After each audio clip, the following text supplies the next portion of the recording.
Welcome back. Today we are conducting a professional deep dive into the fourth quarter 2025 financial performance of Wells Fargo and Company. We will examine the bank's revenue growth, net interest income, credit quality, and capital strength. Before we get into the charts, please like this video and subscribe to our channel for more institutional grade financial analysis. Let's begin. We begin with the current market standing of Wells Fargo and Company, trading under the ticker WFC on the New York Stock Exchange. As of the latest update, Wells Fargo's stock is priced at $80.60, showing a modest gain of 0.04% on the day. The post-market price is unchanged, suggesting a stable near-term outlook after regular trading hours. As one of the largest major banks in the United States, Wells Fargo's share price is closely watched as a proxy for the broader U.S. banking sector. The current valuation reflects growing market confidence in the firm's restructuring efforts, improvements in risk management, and its ability to generate consistent earnings in a normalized rate environment. This baseline pricing sets the stage for our deeper analysis of Wells Fargo's Q4 2025 performance, including how well it is converting this market confidence into real revenue growth, profitability, and capital returns. Throughout this video, we will use the firm's financial statements to assess whether the current stock price is supported by fundamentals and where potential opportunities or risks may lie for long-term investors. Turning to the income statement for the fourth quarter of 2025, Wells Fargo generated total revenue of $32.48 billion. That figure is 1.84% higher compared to the previous quarter, signaling a healthy top-line acceleration. Net income for Q4 came in at $8.36 billion, supported by operating income of $6.12 billion and pre-tax income of $6.15 billion. The chart shows that revenue and net income have both trended upward over the last several quarters, highlighting the bank's success in growing interest income while keeping non-interest expenses under control. For investors, this pattern is encouraging because it suggests that earnings growth is being driven by both volume and efficiency rather than one-off items. The stability in quarterly bars across revenue, operating income, and net income also tells us that Wells Fargo has begun to move past prior regulatory and reputational headwinds, reestablishing a more predictable earnings profile.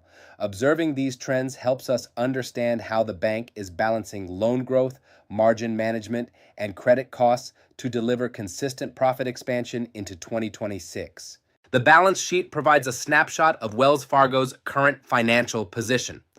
As of Q4 2025, total assets reached $2.17 trillion, which is 1.05% higher than in the third quarter.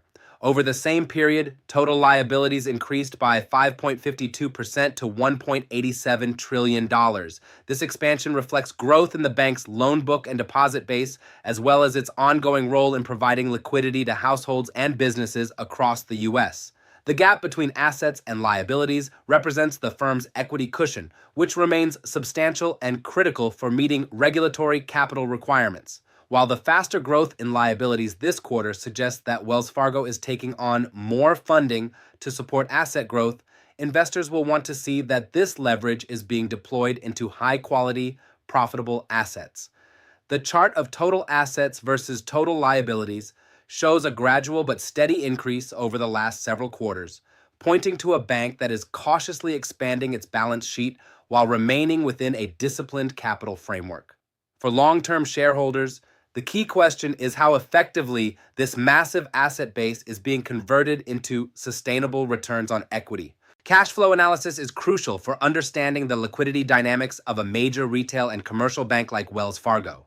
In Q4 2025, free cash flow was negative $43.10 billion, reflecting substantial outflows from operating and investing activities as the bank repositioned its balance sheet at year-end. For the full year 2025, free cash flow remained negative $44.63 billion, while operating cash flow was a positive $44.85 billion. The quarterly chart shows that operating cash flows can be volatile as loans are originated, securities positions are adjusted, and deposits move across the system. Negative free cash flow in this context does not necessarily indicate financial stress. Rather, it often reflects strategic deployment of cash into loans and investments that are expected to generate higher future income. What matters for investors is that operating cash flow remains consistently positive over the full year, providing the underlying liquidity to fund dividends, absorb credit losses, and meet regulatory requirements. The 2025 figures confirm that despite quarterly swings, Wells Fargo's core franchise continues to generate substantial cash from operations. Key financial ratios offer a concise summary of Wells Fargo's valuation and efficiency. The Q4 2025 snapshot highlights a price-to-earnings ratio in the low teens, a price-to-book ratio near or slightly above tangible book value, and a price-to-cash flow ratio that reflects the strength of the bank's underlying cash generation. The bar chart shows that these ratios have remained relatively stable across the last several quarters, signaling that the market has a consistent view of Wells Fargo's risk and return profile. Compared with other major U.S. banks, Wells Fargo is generally valued at a modest discount to the highest quality peers, reflecting both its improving fundamentals and lingering concerns from past regulatory issues. For analysts, this combination of improving earnings trends and still reasonable valuation multiples suggests potential upside if management continues to deliver on efficiency and credit quality. Watching how these ratios evolve through 2026 will be key to determining whether the market begins to reward Wells Fargo with a premium valuation more in line with its large bank competitors. For income-focused investors, Wells Fargo's dividend profile is an important part of the investment case. The bank currently pays a quarterly dividend of 45 cents per share, resulting in a trailing 12-month dividend yield of 2.27%. The chart shows a long history of regular quarterly payouts with increases over time that reflect management's confidence in the durability of earnings. The latest ex-dividend date was February 6, 2026, and the last payment date was March 1, 2026. While a 2.27% yield may not be the highest in the sector, it is well covered by earnings and supported by strong capital ratios. Investors should pay attention to the payout ratio and management's stated capital return plans, which typically balance dividends with share repurchases. In an environment where total return matters more than yield alone, Wells Fargo's strategy of using its capital strength to steadily raise dividends and buy back stock can create meaningful shareholder value over time, provided credit quality remains stable and regulatory requirements are met. Drilling deeper into valuation, this table shows Wells Fargo's price to earnings, price to sales, price to cash flow, and price to book ratios across several quarters. The PE ratio has moved from around 10 times earnings in earlier periods to roughly 12 to 13 times in the most recent data, indicating that the market is gradually repricing the stock as earnings improve and legacy issues fade. The price-to-sales ratio remains low, as is typical for large banks, while the price-to-book ratio has been climbing closer to or above 1 times book value, reflecting improved profitability and asset quality. The price-to-cash flow ratio in the low double digits underscores the strength of Wells Fargo's ability to convert earnings into cash. For investors comparing major banks, these ratios suggest that Wells Fargo is transitioning from a discounted turnaround story to a more fully valued, high-quality franchise. The key question going forward is whether the bank can continue to grow earnings at a pace that justifies further multiple expansion, particularly as credit conditions and interest rates evolve in 2026. Reviewing the latest quarterly highlights, Wells Fargo reported an earnings per share of $2.15, beating the analyst estimate of $1.66 by an impressive 29.64%. Revenue for the same period reached $21.69 billion, slightly above the estimated $21.55 billion.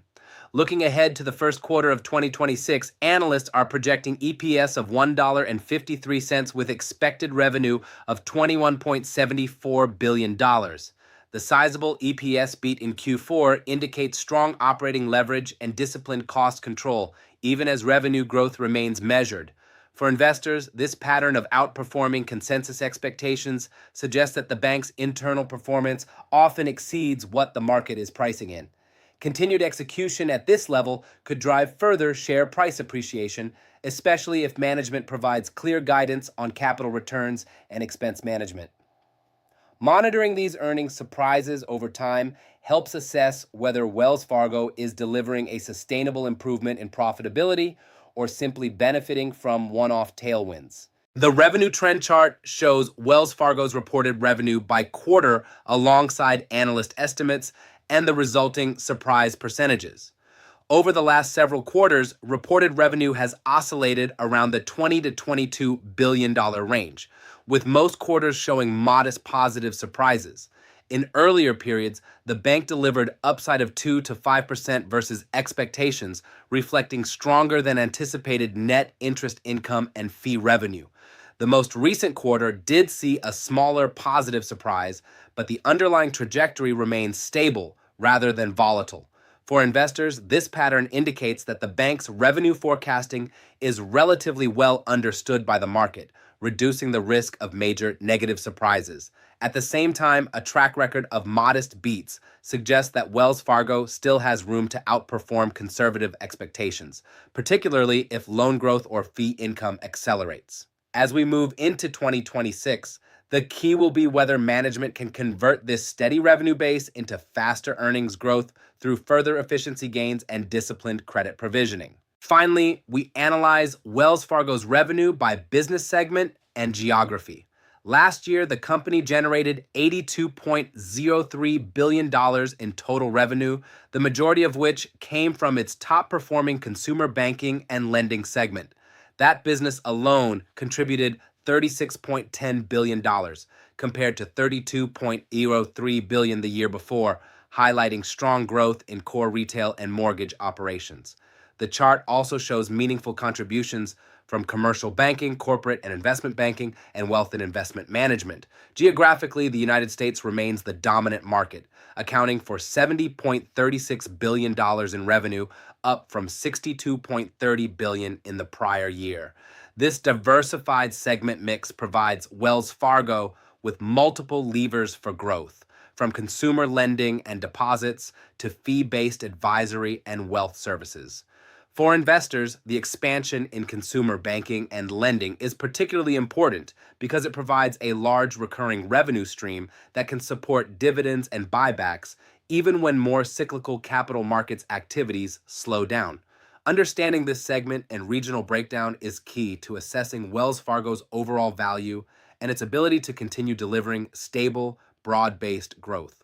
That concludes our professional financial report on Wells Fargo and Company for the fourth quarter of 2025. From steady revenue growth and solid net income to a strong balance sheet and a well-covered dividend, the data paints a picture of a bank that is executing with increasing consistency.